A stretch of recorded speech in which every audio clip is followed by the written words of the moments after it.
దేవుని ప్రేమ మానవ జాతికి అర్థం కాలేదు అని చెప్పక తప్ప. ఎందుకు అంటే దేవుణ్ణి నమ్మిన వారిలో చాలా మంది అంటున్న మాట, ఆ దేవుణ్ణి నమ్మిన దగ్గర నుంచి మా జీవితం బాగుపడలేదండి.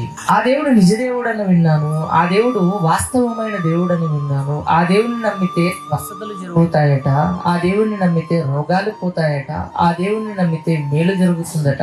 ఇడుగు గుడుసులో ఉన్నవాడు బిల్డింగ్ కడతాడని విన్నాను, ఎంతో మంది సేవకులు చెబుతుంటే. సైకిల్ మీద ఉన్నవాడు బైక్ కొంటాడని విన్నాను, ఎంతో మంది సేవకులు చెబుతుంటే.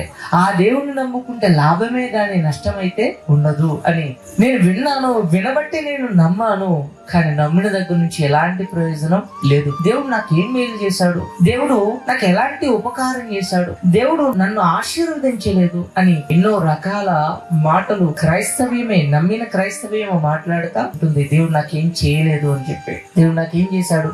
జన్మనిచ్చాడు. దేవుడు నాకేం చేశాడు? అవయవాలను ఇచ్చాడు. దేవుడు నాకేం చేశాడు? గుడ్డోని చూస్తున్నావే, వాడికి లేని కళ్ళు నీకు ఇచ్చాడు. ఏం చేశాడంటే గుడ్డోని చూడు, దేవుడు నీకేమి ఇచ్చాడు నీకు తెలుస్తుంది. గుడ్డివాడిని చూడు, దేవుడు నీకేమిచ్చాడు తెలుస్తుంది. ప్రాణం పోగొట్టుకున్న వాడిని చూడు, దేవుడు నీలో ఏం పెట్టాడు, దేవుడు నీకేమి ఇచ్చాడు తెలుస్తుంది.